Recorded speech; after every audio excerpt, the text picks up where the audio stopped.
என்ன என்னதான்ப்பா பண்ண சொல்ற? என்ன விட்டுருங்க. எப்படி நான் இன்னொரு கல்யாணம் வேணான்ட்டு இருந்தனோ கடைசி வரைக்கும் அப்படியே இருந்துக்கிறேன்.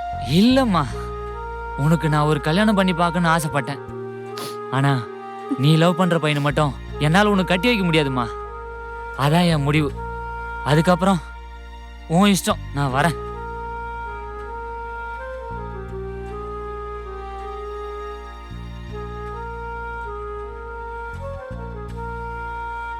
நான் வேணா உங்க அப்பா கிட்ட வந்து பேசுறேனே. வேண்டாம் விஜய். அவர்கிட்ட என்ன பேசியும் புரிய வைக்க முடியாது.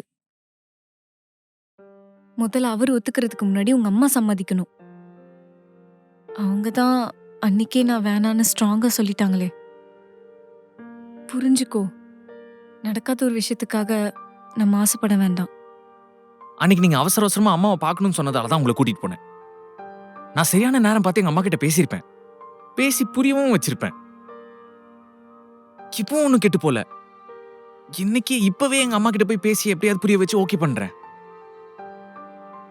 அவங்கள ஓகே சொல்ல வைக்கிறேன். ஏன் உங்களுக்கும் நான் வேண்டாத ஒரு ஆளா தான் இருந்தேன். ஆனா இப்போ உங்க மனசுல ஏதோ ஒரு இடத்துல ஒரு ஆளா இருக்கேன்ல. நம்ம ஆசைப்பட்டா மட்டும் போதுமா? ஏன் விஜய் எனக்கு மட்டும் இப்படிலாம் நடக்குது? இப்பதான் லைஃப்ல எல்லாம் மறந்து நிம்மதியா இருந்தேன். ஆனா மறுபடியும் நிம்மதி இழந்து நிக்கிறேன். நீங்க என்ன திரும்ப பார்க்காமயே இருந்திருக்கலாம். உங்க லைஃபும் நல்லா இருந்திருக்கும்.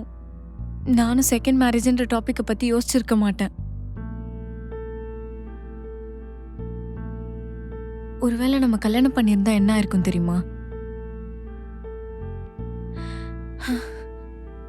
அத பத்தி யோசிச்சாலே பயமா இருக்கு. என்னமோ அவங்க வீட்டு பொண்ணு மாதிரி உரிமையா பேசுவாங்க. ஆனா ஆறுதல் சொல்றதுக்கு ஒரு நாய் கூட வந்து நிக்காது. யார் என்ன நினைச்சா என்ன? நம்ம வாழ்க்கையை நம்ம தான் வாழ போறோம் கவி. மத்தவங்க பேசுறதுக்கெல்லாம் பயந்துட்டு நம்ம வாழ்க்கையை காம்ப்ரமைஸ் பண்ணி வாழ முடியாதுல்ல. அந்த மத்தவங்க உனக்கு தெரிஞ்சவங்களாவோ இல்ல உன் சொந்தக்காரங்களாவோ இருந்தா?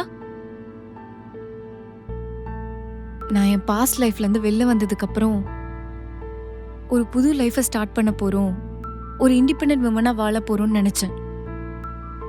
ஆனா அந்த நம்பிக்கையை உடைச்சதே என்னை சுத்தி இருக்கிறவங்களும் என் சொந்தக்காரங்களும் தான். அந்த மாதிரி ஒரு நாள் உன் சைட்ல இருந்தும் நடந்துருமோன்னு பயமா இருக்கு.